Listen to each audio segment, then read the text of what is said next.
Hello and welcome to our YouTube channel. My name is Ardil and I'm really proud to be showing you another behind the sound video on this Land Rover Defender. I'm going to be walking you around the full system that we're upgrading, plus also showing you guys behind the sound on what actually goes on a sound system on one of these. We'll be stepping inside the vehicle, showing you the dashboard, what's going on there, and then we're going to have a full product overview as well. So hopefully you enjoy it and stay tuned for more content by hitting that subscribe button. So now looking inside the vehicle, as you can see, we've removed the full dashboard. The reason for that is because of the way the tweeters need to be mounted into the vehicle. So this is actually a vehicle that's being built by Twisted. So it already actually had their standard audio system in the car, which was actually a Hertz setup. However, the tweeter that was sitting around about here on the dashboard, that needs to be extended to make that incredibly neat. And the way we want to do it, to install everything to the highest possible standards, we removed the full dashboard, because when the vehicle was built, the actual wiring harnesses will all run together, because everything comes out when you're soundproofing a vehicle like this. As you can see, full soundproofing's already been done. That was done by Twisted.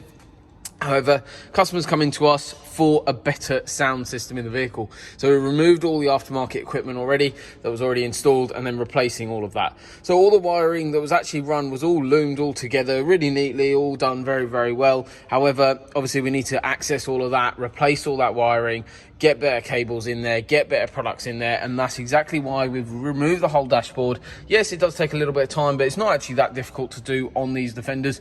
We've done dashboard removals on plenty of other cars. The Nissan in the corner just over there has just had some, plus we've done Lamborghinis as well, and all sorts of other cars with full dashboard removal. So it's one of those things that once the car's in, it's on trickle charger anyway, it's all topped up in terms of the battery, plus we can do this sort of level of work. So in terms of the actual tweeter, which I'll go through in a second with you in terms of the product overview, that's going to sit on top of the dashboard, but we're going to make that really, really nice. It is going to be on display.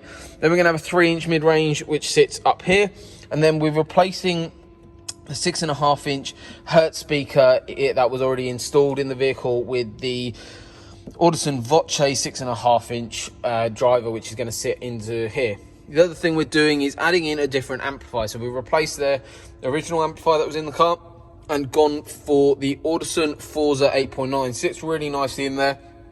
Custom bracket, it's all wave diffused in there as well, so it sort of becomes a little box for the 6.5-inch woofers to work in. Gives loads of really nice mid bass down into the actual vehicle itself. So that's a little bit of an overview of what's going on here. We're also upgrading the radio from the Alpine system to the brand new Kenwood 8020. So it's a wireless CarPlay and Android Auto, but I'll show you all of that in the product overview. But just wanted to show you guys, soundproofing is very, very important, so we can do this for you guys if you just want soundproofing done to your Defender. But also if you want a completely custom sound system, you know exactly what to do. Drop us a line on any of our social media platforms. But hopefully you're enjoying this video, seeing a little bit more about what's actually involved in doing a sound system on a Defender properly to the highest possible installation standards. A lot of installers are hiding what they're doing. They don't show you guys what that actually goes on the install that you're doing. However, we have complete transparency. Customers can come by, see all of our work at any time. So now we're going to be heading over to the back of the vehicle, where I'm going to be showing you guys the actual product overview. So now we're at the back of the vehicle. I'm going to be walking you around the full setup that we've got here. So we're going to be starting off with the higher frequencies, and we'll be working our way down. So we're using the Hertz Melee Legend tweeter. So that's an incredible bit of kit. This is actually going to be on display. It's really, really pretty as well. So it's going to be flushed into the dashboard, and that's why we've got the dash out there earlier, which I explained earlier in the video. So that's the higher frequencies being played there. That isn't the best place for it because it's not on axis. However, with the A-pillars that are in a Defender, there's not much we can do with that. So what we use is a processor, which is this little product, to basically do full time alignment, to control everything and get full time alignment from the setup. Then moving on, we've got a mid-range, which is the Melee Legend mid-range as well. Again, an amazing bit of kit. This is actually going to be hidden away underneath the dashboard. So that's in the stock location for the speakers. The reason why we've gone for the Melee Legend top end is because of the ability of the frequencies they can play. So they really, really perform nicely. Plus, this customer was after a lot more clarity, and this is the perfect solution for that. Then for the mid-bass, we've actually gone for the Audison Voce. The reason for this is we had an option to go for Melee Pro or Audison Voce. The reason why we've gone for the Voce range is because of how the mid-bass actually performs in a Defender. It works really, really nicely. It is a little bit more work to actually install. Reason for that is because of the way the actual chassis of the speaker is actually designed. But it's well worth it once the install's been done. I'm sure he's going to be over the moon with the finished product. But that's the mid bass, which is going underneath the driver and passenger seat in the front.